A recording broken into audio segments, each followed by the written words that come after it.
मंडळी, new India cooperative bank लिमिटेडवर reserve बँकेनं मोठी कारवाई केली आहे। या बँकेचं मुंबईचं संचालक मंडळ बरखास्त करण्यात आलंय। दरम्यान 12 महिन्यांसाठी हे संचालक मंडळ बरखास्त करण्यात आलेलं असून आरबीआय कडून संचालक मंडळाला हा मोठा दणका मानला जातोय।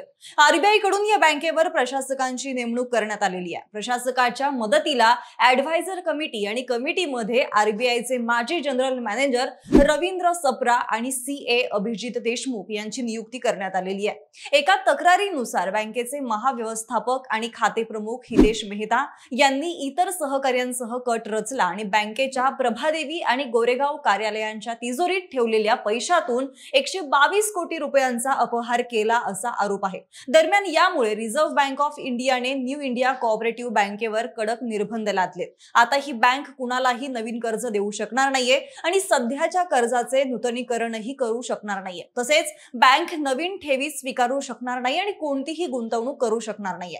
परिणामी बँकेच्या ठेवीदारांना बँकेत जमा असलेली त्यांची रक्कम काढता येत नाहीये आणि त्यामुळेच त्यांची मोठी आर्थिक कोंडी होतीये। आता हे प्रकरण नेमकं काय आहे? आरबीआयने त्यावरती निर्बंध का लादलेत? कधीपर्यंत हे निर्बंध सुरू राहतील?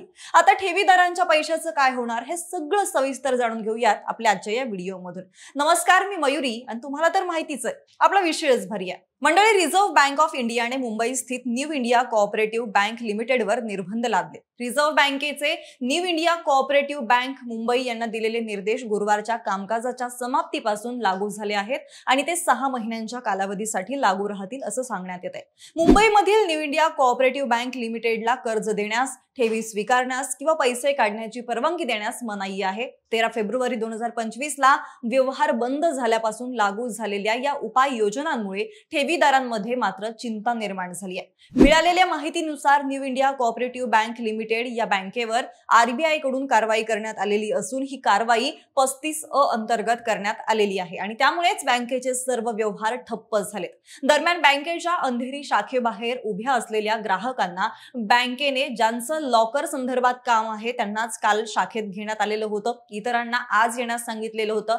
पण ही कारवाई का झाली याबद्दल एका पोलीस अधिकाऱ्यानं सांगितलं की न्यू इंडिया कोऑपरेटिव्ह बँकेचे जीएम हितेश मेहता आणि त्यांच्या सहकाऱ्यांविरुद्ध 122 कोटी रुपयांचा गैरव्यवहार केल्याबद्दल गुन्हा दाखल झालेला आहे। बँकेच्या कार्यवाहक मुख्य कार्यकारी अधिकारी देवर्षी घोष यांनी शुक्रवारी मध्य मुंबईतील दादर पोलीस ठाण्यात संपर्क साधला आणि निधीच्या गैरवापराची तक्रार दाखल केली आहे। त्यांच्या तक्रारीनुसार बँकेचे महाव्यवस्थापक आणि खाते प्रमुख हितेश मेहता यांनी इतर सहकाऱ्यांसह कट रचला आणि बँकेच्या प्रभादेवी आणि गोरेगाव कार्यालयांच्या तिजोरीमध्ये ठेवलेल्या पैशातून 122 कोटी रुपयांचा अपहार केला असं ते म्हणाले। त्या तक्रारीच्या आधारे मेहता आणि इतरांविरुद्ध भारतीय न्याय संहिता बीएनएस कलम 316(5)61(2) अंतर्गत गुन्हा दाखल करण्यात आलाय असंही त्यांनी सांगितलं।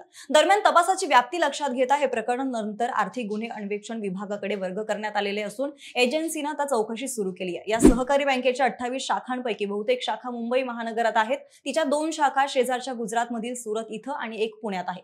आरबीआयने बँकेविरुद्ध केलेल्या कारवाईमुळे बँकेच्या ग्राहकांमध्ये घबराट पसरली असून शुक्रवारी सकाळीपासूनच बँकेच्या शाखांमध्ये बचतीची रक्कम मिळवण्यासाठी ग्राहकांनी गर्दी केलेली होती, परंतु त्यांना बँकेच्या आवारात प्रवेश नाकारण्यात आलेला आहे। आरबीआयने याबद्दल सांगितलं की अलीकडील महत्त्वाच्या घडामोडीमुळे सदर बँकेवर हे निर्बंध घातले गेलेले आहेत, ज्यामुळे पर्यवेक्षी चिंता निर्माण झाली आहे। बँकिंग नियामकाने सांगितलं की त्यांनी ठेवीदारांच्या हिताचं रक्षण करण्यासाठी ही कारवाई केली आहे। हे निर्देश 13 फेब्रुवारी 2025 पासून 6 महिन्यांसाठी लागू राहतील आणि वेळोवेळी त्याचा आढावा घेतला जाईल। पुढील 6 महिन्याच्या कालावधीतील आरबीआयच्या निर्बंधांचं पुनरावलोकन केलं जाईल आणि परिस्थितीनुसार निर्णय घेतला जाईल असंही आरबीआयने म्हटलेलं आहे।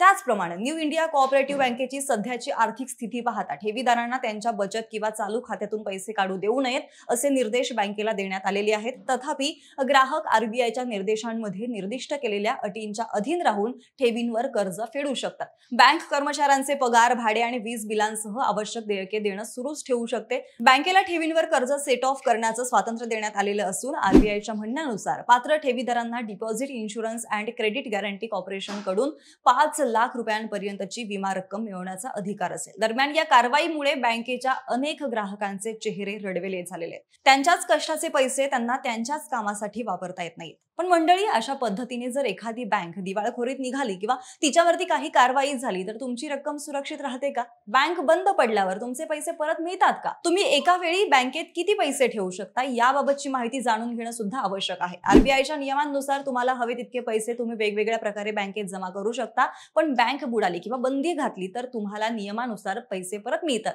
समजा एखाद्या बँकेत चोरी किंवा दरोडा पडला असेल किंवा बँकेवर बंदी आली असेल तर बँक तुमच्या संपूर्ण पैशांवर कोणतीही हमी देत नाही। Deposit insurance and credit guarantee corporation act 1961 च्या कलम 16(1) अन्वये बँकेत कोणत्याही प्रकारे जमा केलेल्या तुमच्या पैशांची केवळ 5 लाख रुपयांपर्यंतची हमी आहे। जर तुम्ही तुमच्या खात्यात 10 लाख रुपये जमा केले असतील तर बँक कोलमडल्यास तुम्हाला फक्त 5 लाख रुपये मिळतील।